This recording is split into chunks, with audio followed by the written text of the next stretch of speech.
it is a shocking problem that's happening worldwide because it's so broad. It's happening everywhere. It has everything to do with money and power. It's in the shoes that you wear. It's in the food that you eat. It's in the politics that you have thrust upon you. It has to do with multinational corporations. It has to do with immigration. And that's just talking about the labor trafficking part of it. I must confess, actually, I realized that I still had rose-colored glasses on my nose because something inside of me got a little scared. Once you've seen this stuff, you have to keep looking. You cannot look away. I can't.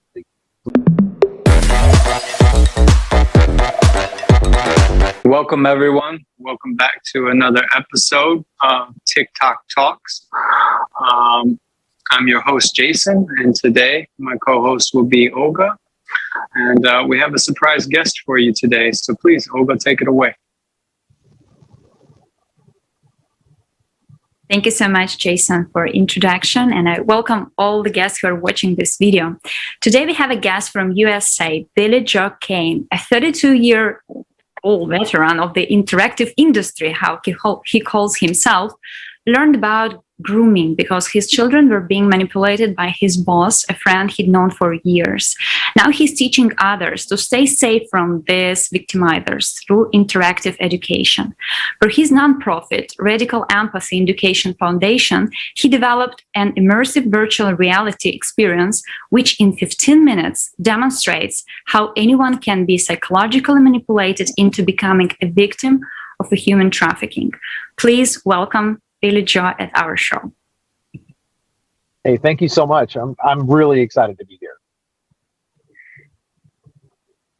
Billy Joe, thank you so much for joining us. We're going to kick things off with a very special question that normally those in the industry would ask such a thing. So you dive right into the worst parts of our society, and you expose these facets that people would otherwise like to bury their heads in the sand about. So how do you do it? How do you hold on to that grit and move forward, exposing these facets of our society? Well, that's a great question. So I would say that, when I first found out that this was happening to my kids, and we went to the police and they explained what grooming was, and I decided I was really going to get into this and make a difference. The first thing that I wanted to do was really understand this topic. I've been making games forever, and so usually I'll dig into, football or soccer, or I had to do a rugby game or space games or whatever. But this was like a new topic I didn't know anything about. So I started getting into looking at documentaries, reading books, reading blogs, podcasts, and movies and things like that. But the truth was that I could only consume a certain amount of content like every day or every couple of days. Like I'd read a book for about an hour one is, and they keep doing it. And so the last thing I'll say before I'll let you pull all that stuff to pieces, that when I first started in this field, I traveled all over the United States and I met dozens and dozens of specialists that do this stuff constantly. And so I decided I was going to ask them two questions. Number one, do you have any mental health or psychiatric therapy provided by your job? And not a single person said yes. So of everyone that I asked, they were like, yeah, I don't get any help. I don't have anything. I'm like, is there anybody at your police station? Are you at this place? Or you're that place? And they're like, no, we just don't have it. A lot of nonprofits that work in this field can't afford any of that stuff. Okay, so first thing is these people are being psychologically destroyed by doing this. I'm lucky. I don't deal with that ugly level of this stuff. I just find out about it and I teach people about it. And of course, I've been involved in a lot of it, but that's not what I do all the time. So the second question I asked was, what is the turnover rate in this field? What's burnout like? And so the average that I got after asking about 100 people was a year and a half. A year and a half. And so we're supposed to believe that these agencies that are working to end this or help people or that work in law enforcement, et cetera, we're supposed to believe that these organizations have connections that actually know each other. How can you do that if you have, let's just say you had 5 people in one org and 5 at another org? Maybe a couple of these people will know each other. And if they're leaving after a year and a half, how do you keep these things working together like a machine? The answer is you don't. So not only do we have a crisis of people not knowing this is the problem, not only do we have a crisis of this being in every single thing that you participate with across the world, we also have the people that are trying to help it are getting burned out, and they don't have interagency connection without the rare person that stays for longer than a year and a half. There you go. Real quick, so not only does our society need to be aware about this, the different facets, but the people that work within these fields, they don't receive any cognitive behavioral therapy for PTSD whatsoever. I would say that I can't say without exception that that's true, but I can say that in my majority of the cases, in my experience, it is almost 100% true. It is disastrous. It is chewing people up, and yeah, that's what I would say. There's so many other issues that are like way at the bottom of this. Do you mind if I just start ranting on this?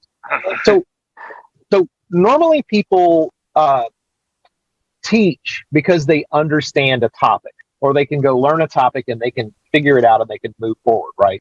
So one of the problems with trafficking is that people are not taught anything about trafficking in their normal life. They're not taught anything about it in middle school, high school, and they're not even taught about it in college. I've talked to nurses and doctors that have graduated and never had any training whatsoever. I've talked to people in criminal justice.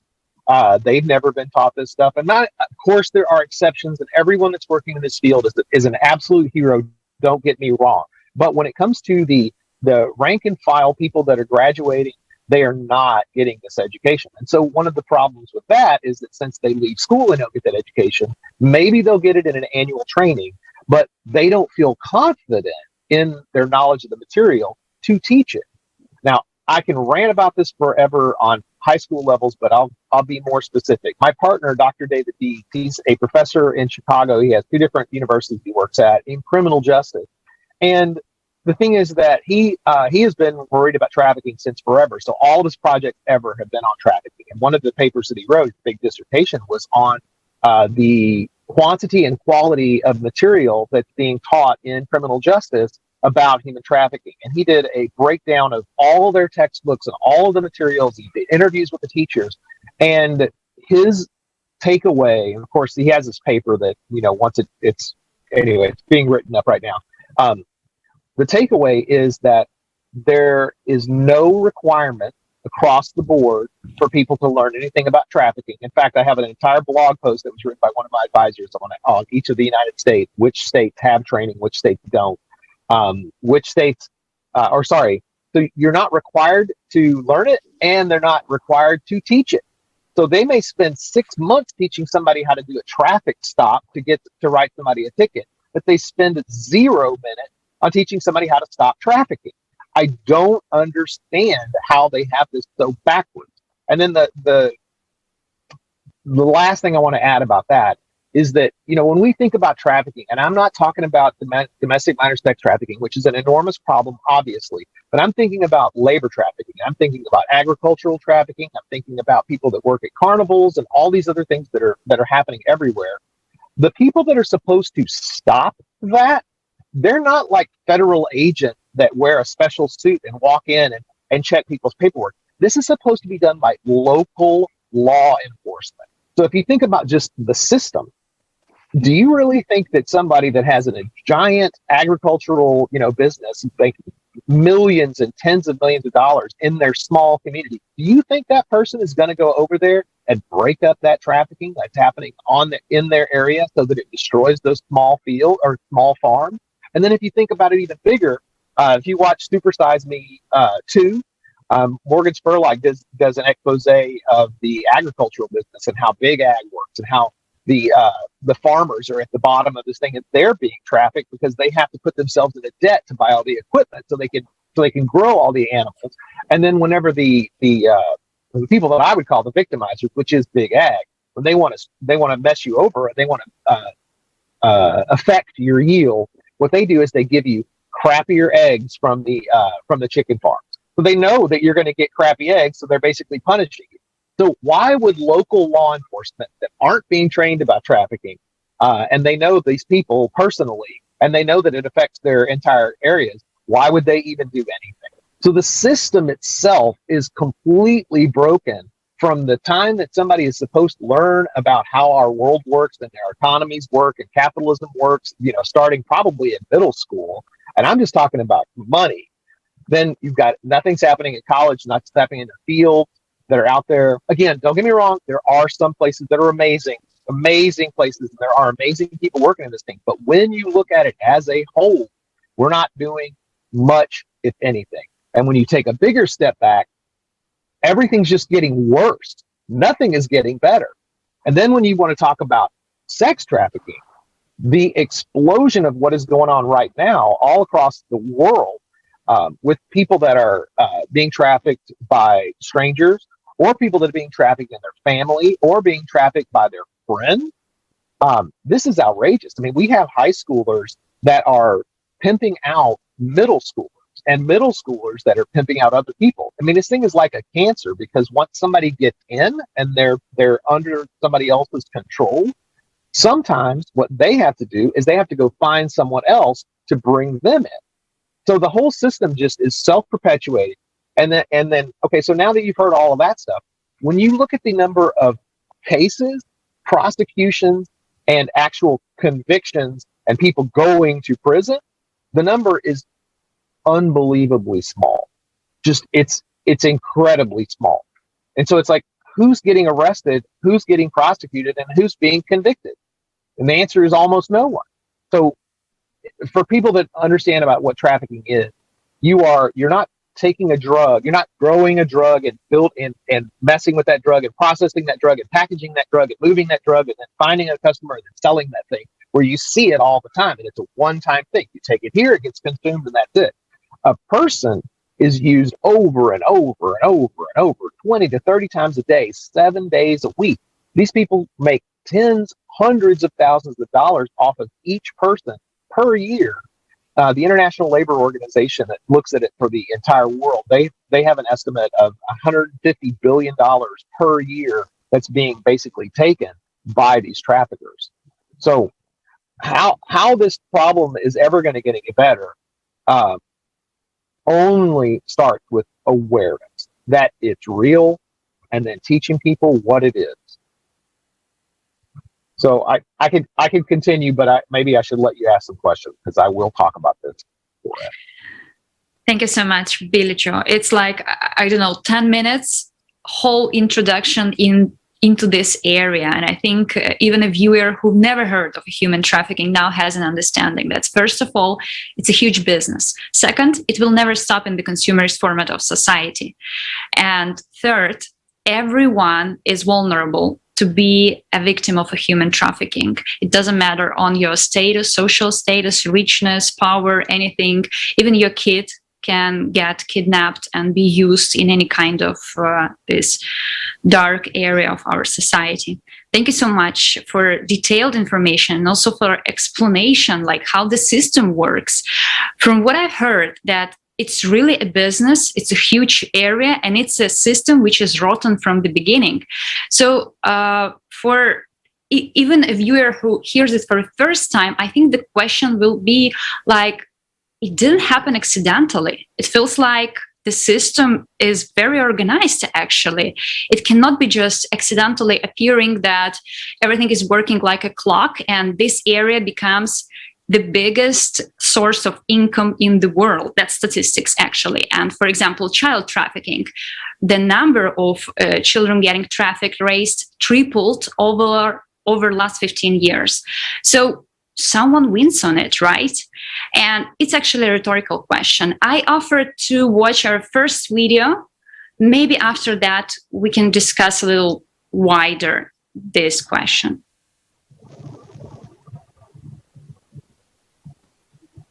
Did you know that almost all of the planet's resources are concentrated in the hands of a small group of people? Today, only 1% of people own more wealth than the rest 99% of the world's population. And the trend is that this world's wealth is flowing into the hands of this 1% at a great speed. Since 2020, the wealth of the world's 10 richest men has more than doubled. Their wealth during the pandemic increased at a rate of $15,000 per second, or $1.3 billion a day. Meanwhile, the vast majority of the population was only becoming poorer. The number of beggars living on less than $2 a day has increased by 160 million. What do you think about it, Billy Joe? Do you think there is some correlation between those 1% who is getting richer and richer and those problems which we are facing as ordinary people? Well, I mean, let's put it like this. There's no way one person can earn $1 billion. It's just impossible. There's theft is happening at some point. So what I would say is this: let's take a step back even further, right? So I mean, I could talk forever about oligarchy and the people that I've met, and rich people and how much they care about humans. I mean, I get all that stuff. But what I want to say is that while everything is getting worse and human trafficking is either getting worse, which I think it really is, or people are just becoming more aware of it, and as we uncover it, it's just showing that it's like, oh, it's even worse than we ever thought it was. The driving force of this is not necessarily a cabal of people that have decided to human traffic everyone. It is the drive for power and money. And that drive, and the fact that we all know that that's people's drives, and that's corporations' drives, and that's governments' drives, the fact that we know that's there, that is the thing that causes this to happen. And, you made a very, very, very important point earlier about vulnerabilities, because I saw this on a video one time. A survivor actually laid this piece of information down. She said, poverty is the biggest pimp. And so if you think about people that are poor and people that are rich that want more money, what's going to happen is there's this race to the bottom. How can you get something done cheaper and cheaper and cheaper and cheaper? And well, if you're in an area where you can barely afford to live, you will take any job, no matter how bad it is for you, or you'll be put in a situation where if the grass is greener on the other side of that border, and people say, well, there's jobs that pay twice as much money over there, all you have to do is come on over the border with your passport and we'll happily take you on and all this stuff. I mean, people are vulnerable for many reasons. Poverty is the biggest reason. Being without a place to sleep, that's another huge thing. But the thing that's really sick about this entire thing is that these people are taking advantage of our human strength / weakness, that we want to love and be connected to people and have attention. So one of our biggest vulnerabilities is to not have love and attention coming from somewhere. So you have people that are seeking that love and attention, or seeking that money, or there's, because they can't eat, et cetera, or, whatever it is. And these traffickers come in and they fulfill that need, or they at least make you think so. So one way to think about trafficking, and this is not necessarily a certain type, but this is essentially the pattern, right? So you have vulnerabilities, someone comes up and they find out, what are your vulnerabilities, your specific vulnerabilities? Oh, you don't have you're a foster kid, or you don't have a passport, or your parents are refugees, or you're poor, or whatever. It's like they start interviewing you and they find out what's missing. And then they say, oh, I can help you with that. Oh, you're homeless right now. Hey, well, that's all right. I've got a room in the back. You can stay here for a while. No big deal. Oh, it sounds great, And they start paying attention to you. And all of a sudden you get under their spell, under their power, and then they can do anything that they want to manipulate you. So it's money and vulnerabilities and power all combined in a cocktail that results in us being abused and taken advantage of, and it just grows like a cancer. And the people that are involved in it, the ones that are like at the top that are making all the money, they're the ones that have the big magnet. And then below that are like the people that are in the middle, and they want some more money, so they have to grow the stuff at the bottom. So it's like a pyramid scheme where you're just trying to constantly grow more people and bring them up so that all that money gets pulled up to the top. And this is it. This is in the DNA of corporations. If you read a corporation's bio, first thing it says is, hey, guess what? We want to make for the shareholders, provide value to the shareholders. Well, how do you do that? You lower costs and raise income. So it's everywhere. Sorry. Thank you, Billy Joe. Jason, do you have something to add before we switch to another video? Not at all. Yeah. Yeah. Everything on its head, actually, like a nail that sticks out. So. Yeah, Billy Joe, you're hitting it right to the nose, like where the roots are going from of not just human trafficking, but every sickest actions which are happening in our world. Thank you so much for that. It is. And I worry sometimes that this makes me actually physically vulnerable to people that don't want me to say this stuff, but I can't not say it. Once you've seen this stuff, you have to keep looking. You cannot look away. I can't. Let's see what this new video is all about. How are you going to depress me now? Okay. Now I was thinking like what to speech to, because we have a video from one of our speakers from the last forum. Her name is Veza Solange, and she was actually making the same conclusions as you are. I think we should watch it. Human trafficking is destabilizing homes. Human trafficking is yet another cruel way of taking away the value in human lives. And this is affecting society in such a way that people are feeling so helpless that they are pretending that it is not happening. And we truly need to stop pretending, stop closing our eyes and opening our eyes to the truth. If we feel like the people that are meant to protect us are not protecting us anymore, that it is our responsibility to protect each other, to watch out for each other. A lot of the times, the only reason that evil is so bold is because it knows that no one from the good side is going to try to do anything. Spot on. What do you think, Billy Joe?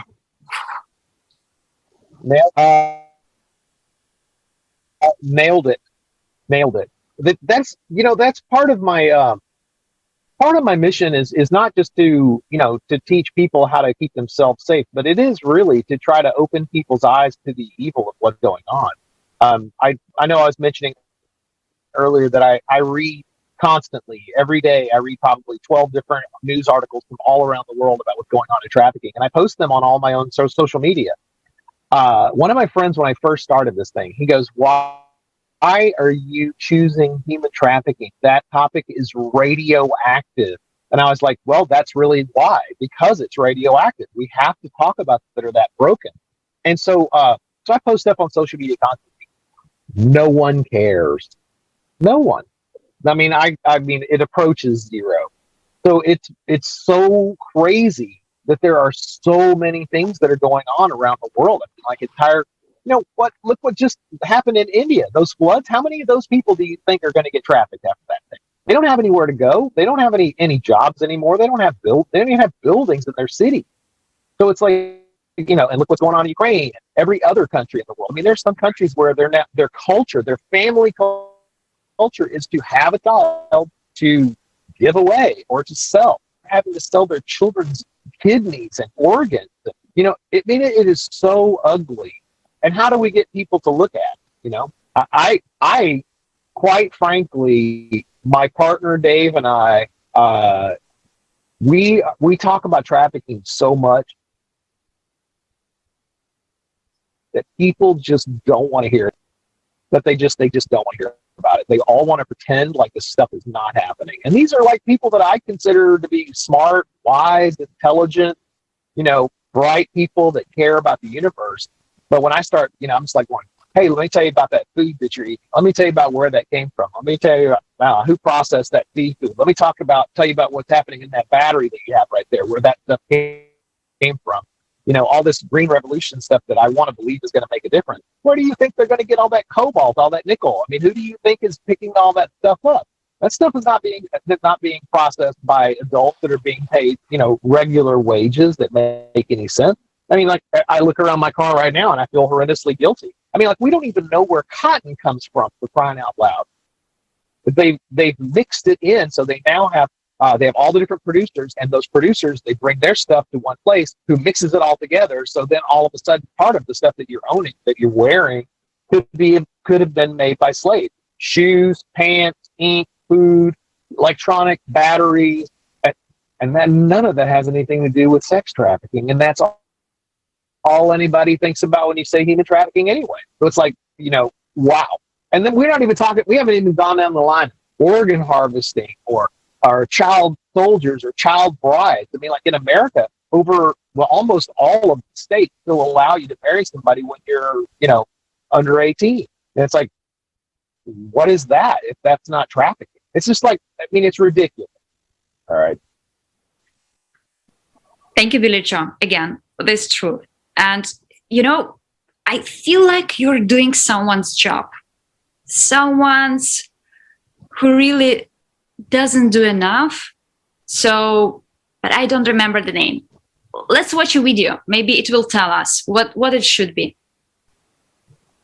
Why is it that one company owns over 90% of the world's media and you don't hear much about them? It's because there's power in anonymity and they have a vested interest in keeping us distracted and divided. Bread and circuses, my friends.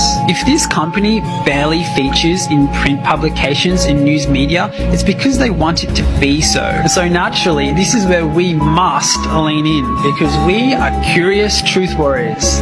So some of you may have heard of the company BlackRock already, but this just keeps getting even more wild. BlackRock currently owns 18% of Fox, 16% of CBS, and 13% of Comcast, which in turn owns NBC, MSNBC, and Sky. Isn't it funny how Fox and CNN continue to vilify each other when ultimately they're owned by the same people? Now, if any of these companies wanted to make a decision, they would first have to consult with BlackRock before doing so. This is because they control such large stakes in its companies. The same is true for Google, a tech giant worth over $800 billion. Facebook, Amazon, and Twitter are also not exempt. And either is Disney. So thanks to their incredibly diverse investment portfolio in media alone, BlackRock essentially owns over 90% of the world's media. And it doesn't end there. If you don't know about them, it's because they don't want you to. What do you think about that, Billy Joe? I think I live that every day. So that none of that is a surprise to me, but my friends don't want to hear it either. So that's it's really difficult knowing that the media that we consume is owned by such a small group of people. And the term inside of there that just kind of, just goes by bread and circus. That is how we have been ruled for eons.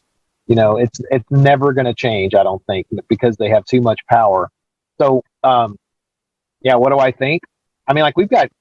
BlackRock is an investment group. I don't know how many trillions of dollars that it's in charge of. They basically can make anything happen, no matter what it is that they want. They've got so much money that they can push it around. They can move it through everything. If you're wondering if they might have anything to do with slavery, you cannot own that much stuff and not be a slave. You just can't. Thank you, Billy Joe. I don't think interesting. Yeah, the BlackRock and groups like that are purchasing entire subdivisions of homes so that they can own them and rent them to people here in the United States. They're buying up land, state. I couldn't believe, but an entire subdivision in Houston, Texas, was purchased by them. And it's like people have their retirement funds in that place. So it's like it's that they've gotten us, people that are in charge, that put together the concept of corporation, that put together the concept of stock and being able to earn money off of that stuff. They have us addicted to their profit motive because our retirement is tied up in them being successful. So it's like you are being abused every which way you could possibly imagine. They are taking all of our wealth, and they're also making us bet that they're going to be able to take more of our wealth. So we think that maybe by the time that we retire, we'll have bet on those guys enough so that we'll have something to retire on. Now, of course, we know that 99+% of the universe doesn't have retirement funds or anything like that. But that small amount that does, they're up there protecting the people with all the money. They're the ones that are on the television show being paid tens of millions of dollars to lie to the other people. It's like, there was one thing, it's like, companies that have trillions of dollars pay billionaire or are owned by billionaires that pay millionaires to lie to all the poor people. And so it's like, this is just what's happening. And, you know, you can believe it or not believe it. But if you look around, you know, seriously, look and see who's mining for gold. What are they doing with all that mercury to get the gold out of this stuff? Where do you think that's going? It's getting into our water system. And how do you think that's helping people? I mean, is that the world that we want to live in? And it's all for profit and power, profit and power. Thank you, Billy Joe. And, you know, thank you so much for making this show so eyes-opening. I think after watching this exact live, people who still were keeping rose-colored glasses on their nose, it will be very difficult to continue wearing them. And, you know, I would like to interrupt at this point to talk about that exact situation, right? So, at the beginning, we talked a little bit about the fact that I built a virtual reality simulation to teach people about how this is a real thing. So I spent a year talking to all those experts and getting to know them and understand the field and finding out, you know, that they're not getting any mental health situation. So what I did was I tried to find the easiest way to connect with someone so that you could say, okay, I understand my life. And if I saw that my life could be tweaked just a little bit and then I could get into trouble, maybe I thought, okay, somebody would understand this. And so we started, I started off with a young girl. She's 13 in the story. And she explains to you how she meets somebody online. She's vulnerable because her family is divorced. Her mom doesn't spend enough time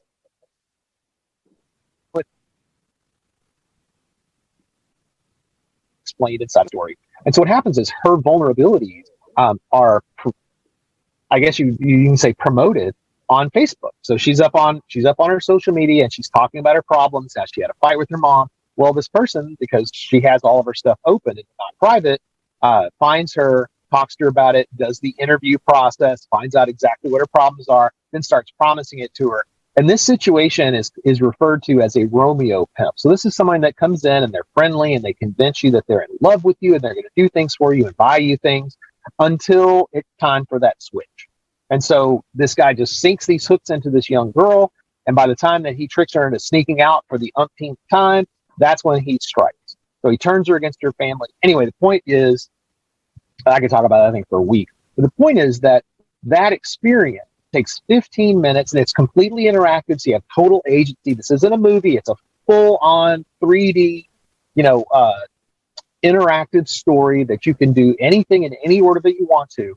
In 15 minutes, I can take somebody from either I've never heard of this, or this only happens at the border to brown people, or it only happens in other countries, to, oh my God, this could happen to anyone.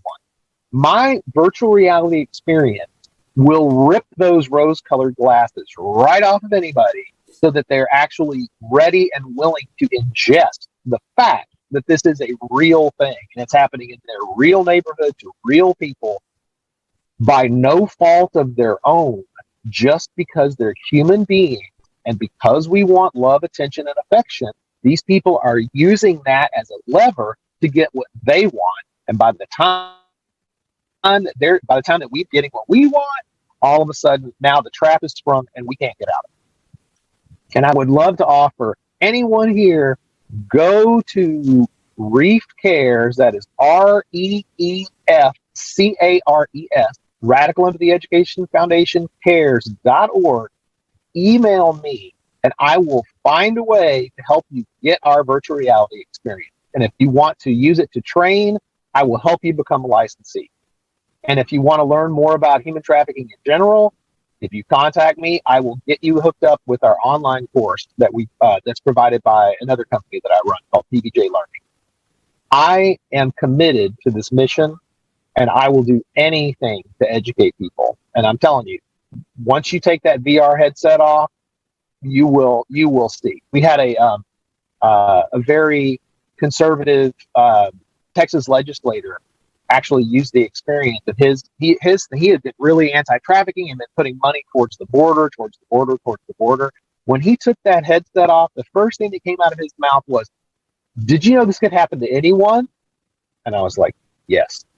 So this thing works. I've got to get it on more people's heads, because once people understand it, they care about learning about how it's a reality. I'm not saying that I want somebody to go stop, children being, used in a strip mine necessarily or anything like that in other countries. That's not what I'm trying to do. I'm trying to just barely peek their eyeball open just a little bit. Just so when they look and they say, you know what, I could buy a new pair of pants, or I could maybe wear these another month longer, or I could buy my new iPhone 14 right now, or I could, I could probably buy a used one on the internet. It's like if we could just make lots of small changes, it can make a difference. But mostly, if we can just start people getting educated about this, maybe once they're in university level stuff, guess what? Their teachers. Why is it that we're not learning about human trafficking? Because we're learning about materials of industry, or we're learning about geography, or we're learning about this particular industry, or we're learning about law. Like human trafficking is everywhere, and it should be covered in every single aspect of education. Period. There's not a single topic that can't be covered, from an angle of human trafficking. And I say that knowing my partner has done that his entire life. Every single course he's ever been on, anytime they ever let him have the opportunity to write anything, he wrote it about trafficking and that course. Anyway, so the rose-colored glasses can be taken off, but you have to force someone to look at something they don't want to look at. And the thing about this VR headset, children run. They're like, I want to put on a VR headset. I want to see what's going on in VR. You talk to their parents, explain what they're going to see, and then the parents will do the same thing. They will come through. They will use the experience. And what the difference in and I'm just going to keep rambling till you stop me, but the difference between a kid having this experience and an adult having this experience, a kid is like they're listening to a 13-year-old talk to them. So it is a peer-to-peer conversation. A kid listens to a kid. Kids don't listen to adults. We stop fooling ourselves thinking that that's really going to happen. It's not happening. So when a parent tries this experience for themselves, what they realize is that they're not spending enough time with their children. They don't know who their children's friends are. They couldn't even name all their children's names. Do they know where their kids are? These are the type of things that parents are thinking about. And inside of the experience, I have little hooks for all sorts of different conversations. So there's condoms that are inside there. So that's a great place to start talking about sexually transmitted diseases or pregnancy or anything of that nature, honestly. And so then then we talk about abuse, about what it's like to have it. Why would you have, if you have a cell phone, why is it that you don't? All these little things. We also talk about divorce. We talk about separation. We talk about having extra jobs and not having enough time for your kid, and how that causes friction inside of a family, how it can cause argument between children and adults. So we cover all of that stuff in there. So it gives parents an opportunity to start having those conversations with kids, and the kids actually starting to realize it's a big deal. We've done this at middle schools. We've had 12-year-old kids tell us about how in the previous year, there were children that were being, trafficked by their stepfather, or that had been taken to Mexico and their family sold one of their kidneys so they could pay for some bill. I mean, like, these children know this stuff, but their parents don't. Even the teachers at that school had no idea either. And I'm going to try to wrap this by saying that I want everyone on this planet to have the ability to try our virtual reality experience. And so what we are doing right now is we are trying to raise $10,000 so that we can put our virtual reality experience inside of a web browser so anyone can try it. So that's the first step. If I can raise 10 grand, I've already raised one. If I can get another $9,000, I could get it up in there and running. And beyond there, we're going to be doing job training with it. So there'll be premium input and things like that. Anyway, it's possible that we can wake people up, and it's possible we can do it in a way that's entertaining and interesting and actually stimulate conversation. Last thing I'll say is that the best way to teach people is through experiential education, which means you have to have a lived experience. It means engaging all of the different modalities of learning, whether it's sight, sound, feeling, touching, tasting, all of these things. And virtual reality hits a lot of them. So you get the learning modality of sight, you get the learning modality of sound, you get the learning modality of kinesthetic, so you're moving around. You are having a more engaged relationship with that young girl than you would have if you had a survivor standing right in front of you. And you always know what somebody's going to learn, so that whatever mental state that person is going to be in, it's not a problem inside of the VR or inside of the online now. So I've built the tool that every survivor, every trainer, every police person that's ever seen it is the best tool that's out there on the market. So please, if you're paying attention to this, listen, go to reefcares.org, go to our donate page. Please put just a $1 a month donation will help me balance my books every month. And if somebody wants to drop a 10K or more donation in there, guess what? I can start educating millions of people at the same time, because that's the technology that I've been using to make video games forever. I ran a Facebook game company. We pushed out games to millions of people, and you can have concurrent users.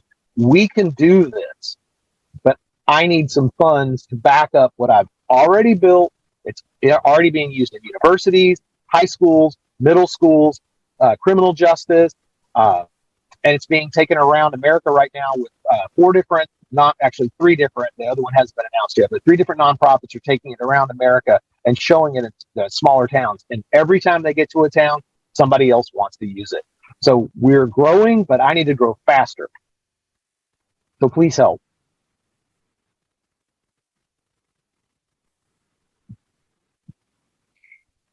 Thank you, Billy Joe. I must confess, actually, while I was listening to you, I realized that I still had rose-colored glasses on my nose because something inside of me got a little scared that this is so close to every one of us, and all of us are so vulnerable. But we have a good news for our viewers. If you guys got scared too, we have 2 words which will give you a hope as it's giving to us. Jason, do you know those 2 words which I'm gonna say? You actually blinked out right when you said those. What are those 2 words? Say it again to the people in the back. I want Jason to say them. Lay them on me, Jason. Oh, you want me to say them, huh? The solution is the creative society. I tell you what, that's why I'm here. I am here to rip the Band-Aids off, to take those rose-colored glasses off, to open people's eyes to what's really happening in the world. I mean, it really is. It's a global crisis, and it's a crisis of people that have power and people that want money and that just don't have a soul, in my opinion. I mean, the biggest pimp out there are groups like the International Monetary Fund. I mean, these people destroy entire countries. They create trafficking on a scale that is just it's unimaginable. They go in and they give money to warlords. Those warlords waste that money, and then all of a sudden, all those resources now belong to the IMF. And who do you think is going to go harvest all those resources? Oh, that's right, all the poor people that have been already destroyed. They don't have any money because poverty is the biggest pimp. And so it's just like it just round and round it goes. I'm the scale of things that I really want to get at fixing is so much bigger than, a person on the corner that's, forcing young women to turn tricks. I want to stop this happening on a global scale, on a huge population scale, on a cultural scale. We have so much work to do. People ask me, they're like, Billy, why are you just worried about trafficking? What's the big deal? I mean, surely you could be working on, something else. I'm like going, dude, trafficking is going to last forever.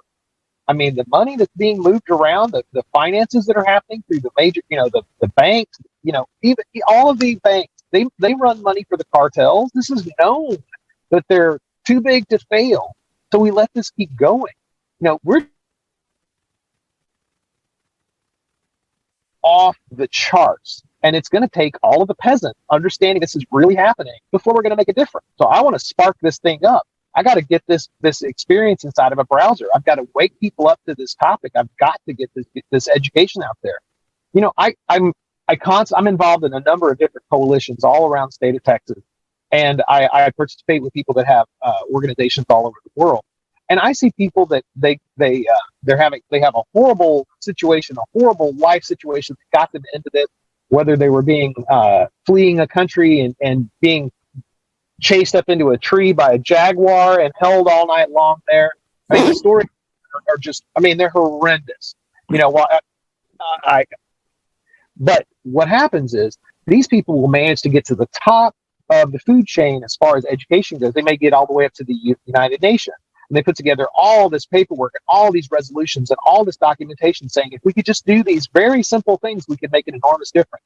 All that stuff, and I can't say all of it, but very, very little gets enacted, and the rest goes in the garbage. Because the UN, they're not a lawmaking body. They make recommendations. So all these recommendations go out there, and maybe somebody's doing something about it, and maybe it's not. But, and then you have the trafficking and persons report that comes out every year from the United States. And it talks a lot about what's going on in other countries, but they're not talking about what's going on in America. The money, where it's going, the power, who's doing anything, why are they spending all their money on the border instead of working on, domestic minor sex trafficking or educating local law enforcement or things like that. It's just not happening. And for anyone that's watched all the way through this thing to this point, I appreciate it. But if you're in this field and you're working hard and you're doing your best, I appreciate that. I know that you are. I know everybody that's in this field is a superhero, but you're not funded. I know that you're not getting the psychological support that you need. And we have to make this thing bigger. We've got to have more people wake up and understand that it is such an enormous part of our lives. I mean, really, do you know how much a restaurant worker makes? It's $2.15 an hour plus tips. How is that right? I mean, we have our slavery is alive and well in America inside of our prisons. There's been an enormous, a couple of enormous pieces that have been put out about Arizona's prison system and what's been going on there. There's other cities and I have articles and articles and articles on this stuff, cities that can't function without using slave labor from the prison. They're like, we cannot be fiscally responsible without paying people 50 cents to $1.50 an hour to run our city. And you're just like, you've got to be kidding me. It's bad. And if somebody thinks it's not, email me and I will send you a link to our knowledge vault where you can read all about it, because this stuff is real. I'm not making it up. This isn't off of Breitbart or some weird, site. I'm pulling this stuff out of the Justice Department reports, the Department of Labor report, the actual police reports. It's all there. It's just nobody wants to talk about it or think about it. In fact, I was at a kind of a reunion of sort, last weekend, and we were talking about how our employer was actually employing two people that were without documentation, and she was employing them at slave wages. And so our question at the time, we were all really young, we were like going, well, what do we do? If we tell somebody, they're going to kick that person out of the country, and then this is going to happen to them. And it's just like, we're trapped because there is no solution. Oh, and here you go. I'll go even further. So imagine that you're a victim and you've been trafficked for years, and whether, I don't care what kind of trafficking it is, but your body is not going to be working the way it's supposed to be working. Your brain is not going to be working the way it's supposed to be working because, trauma, come on, dude. You're never going to get over that stuff. You may not have learned anything. You don't have any job training. You don't have, you know what I'm saying? It's like you basically have been on pause and being damaged for years and years. Well, let's say that you get rescued. And so now you're out. So now somebody has said, hey, we're going to set you up. What do you think they're going to do for you? What do you think is going to happen? We think, oh, well, they're not being trafficked. Now they're going to rejoin society. No, they're not. Some cases, yes. But in most cases, people can't get the help that they need. They get out. Maybe they get a place to live and they get put on, a special dole or whatever the right word is. It is in your area, whatever. But that doesn't pay for the bills, doesn't pay for your house, doesn't pay for medical, it doesn't pay for food. So what winds up happening? Oh, back to poverty is the biggest pimp. So those people aren't taken care of because we don't have social safety net. So where do they go? They go back to where there's a roof and there's food. And so they go right back to their traffickers. Not every case, but what are they going to do? What do you think they've been learning all those years? That they have no value whatsoever and that they can't take care of themselves. And that they get out here into the world where the rest of us are trying to, work really hard and have a job and, use what we've learned and not being, physically disabled and mentally disabled and having, complex PTSD or anything else going on with that. These people need 360-degree care 24/7 because they get broken. There's no help for these people. None. I mean, yes, there are people that are doing wondrous things. There really are. But on the whole, there's nothing. And if you're a male victim of sex trafficking, oh my God, not only are we culturally designed so that we don't talk about, that happening because it's like, oh, well, that's a weakness of a man or whatever. There's also no services that are out here. Go try to look up, see how many beds are available for male victims of sex. This is where people are trying. There are other countries that don't even have human trafficking as in their law. It's not even illegal. So we got a lot of work to do. And we have to start not only with the ABCs, but I mean, we're talking when it comes to human trafficking education, we're trying to teach people shapes. This is a circle. This is the color red. We are not to even the alphabet yet, much less words, sentences, complex thought processes, and anything that gets all the way to the top of Maslow's hierarchy where you actually self-actualize and understand this topic at all. Dude, we don't know anything as a world about this, but the people in charge do. Oh my gosh, Billy Joe, that will be a very hard job for our editors to make it a 30-minute show, because every piece of information you've provided is priceless. And this is what should media show every day of our life. All this, how it works, how everyone is vulnerable, why it's happening, and why it will never stop. Thank you so much. Really. Oh yeah. If you want to see what it's like when you get these little things in small snippets, my partner, Dr. David Deeds, has a TikTok channel called Human Trafficking Hater. Super simple. He runs a YouTube channel as well. Same thing, Human Trafficking Hater. Lots of small, easy to ingest, bite-sized things. People are not interested. It's crazy. I mean, he has almost 500,000 views right now on TikTok, but it's like you'll put out one that's like it is a horrendous story, and he's got it all consolidated in a minute and a half. And it's like 50 views, or if he has, anyway, whatever. Point is that the information is out there. People just aren't interested. So the question is always, how do you make them interested? So Dave and I have had different approaches.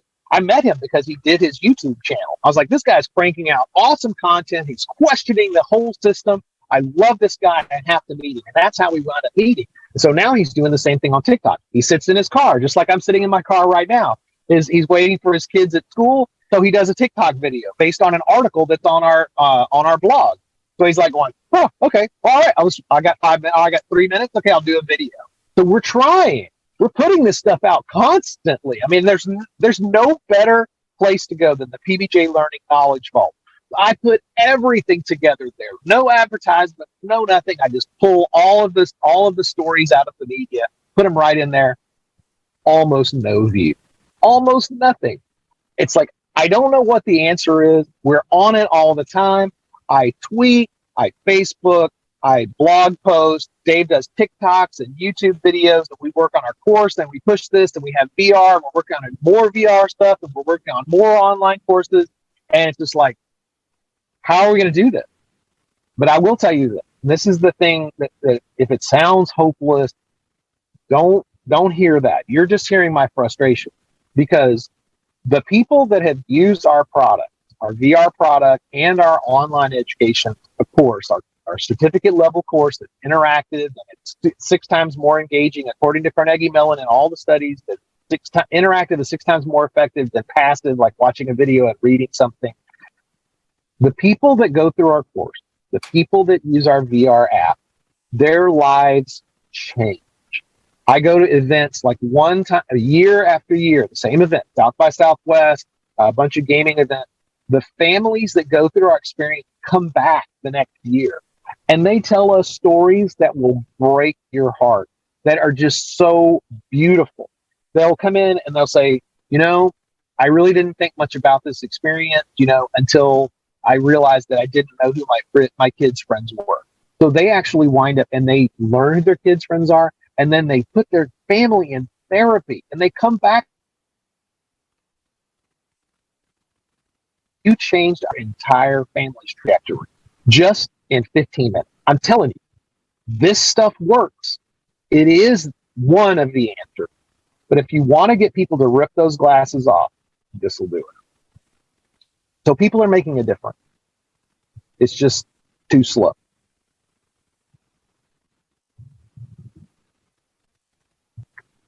Thank you, Billy Joe. It's a nice opening information. And even for us, we are studying these topics for so long. For 3 years, we are building the creative society, and we are opening this truth to people, showing the conferences, forums, interviews, and still there is a lot of new information which you opened for us. Thank you so much for that. And I'm glad that we are here on the platform of the Creative Society, that we are not just discussing how cruel, how dark, and how sick our world is, that we have a hope, that we have a platform which can change everything in this world. It's called Creative Society. And you were talking a lot about vulnerability, how those who take advantage of people, how they use our need against us, promising us something, making us feel that they can help, and then using us, using our bodies, our souls, our lives. And I'm glad to say to our viewers that in the Creative Society, basic needs of all people will be covered. And this is how these things will just disappear, that human life will be the first priority. And nobody will be able to take an advantage of you, your child, and anyone of your family. No one will be able to break a law, because in the Creative Society, information is transparent. Media are serving to the society. Everyone is taking a responsibility. And I just want to finish this show on a positive note, because we're living in a very dark world, in very difficult times, but we have a hope.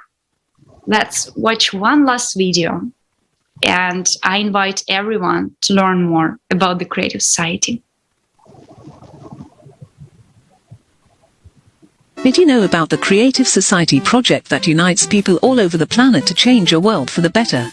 This project implies fair distribution of natural resources among all people, implementation of new technologies, providing water and food security, and so on. No investment in warfare worldwide. Individual wealth limit of $10 million. Stopping corruption and fraud.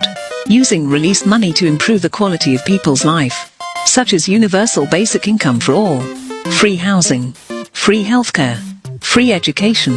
Check out Creative Society to find out more. What do you think of this, Billy Joe? Okay, here's what I think. I think we all need hope. I think we all need to believe that we can do something to make a change in our world, in our closer area, and in our tighter area. When I hear things that promise so much, it's a bit scary. Not gonna lie, that's a pretty massive list of things to be seeing. But what I want to say is that is, and one of the big things is trying to actually get people to agree on what that goal ought to be. I think things like not living in pain, not being abused, not being taken advantage of. I mean, those are like super basic. Can we please just agree on those things? So I just want people to wake up and stop being abused. Thank you. Thank you so much. Jason, would you like to say some final words for our viewers? What do you think of all this conversation, of all the information which we've got today? Well, firstly, I know that most people's reaction is like Billy Joe's here. And he's revealed a lot, and because of his altruism and because he was impacted, he pursues this life to inform and rip off those rose-colored glasses.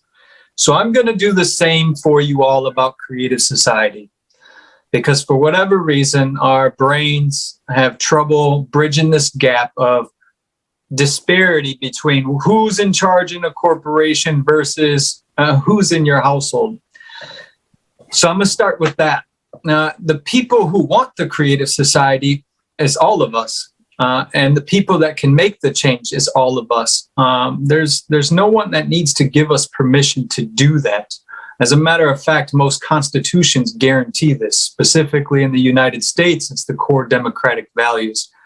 All we have to do is agree, as Billy Joe did just say, that these are things we can agree upon. And if we can't really agree that human life is the most valuable, then we really need to take a cold, hard look in the mirror of why we're even here. What are you even doing? It's normal people who work in corporations. It's normal people that work in investment banks. It's normal people who are, in a lot of those situations, the pimps and warlords, as Billy Joe has informed us today, who were in this perpetual cycle of our consumer society. And so it keeps going and it keeps going and it keeps going. And that's how villains are made, right? Poverty is the biggest pimp, as I like how he put that today. But it's very true and it's very real. And that is the consumer society. And at one point, the consumer society was consuming things so that all of us have a better access to wealth, technology, and a better living. But when we start turning that consumer format of consumerism into something transactional in which we treat human life as a transaction, that's when it's time to change. And thankfully, we have the Creative Society Project with people all over the world, over 180 different countries who truly do value human life. And I'm sure everyone that watches this will too. So that's what I would like to add. Thank you. That's beautiful. Thank you so much, Jason. Thank you, Billy Joe, for visiting us today and for allocating so much time of yours. I know that your time is very valuable. I know that our calls were very short before because you always have a lot of meetings. So allocating 1.5 hour for us, it's brilliant. And thank you so much for providing so much information, literal facts and connections. So really a person who never heard of these things can understand the holistic picture. Thank you so much. Human trafficking is not just sex. Thank you for that today. Thank you so much for that today. A lot of people do not understand that. Thank you, guys.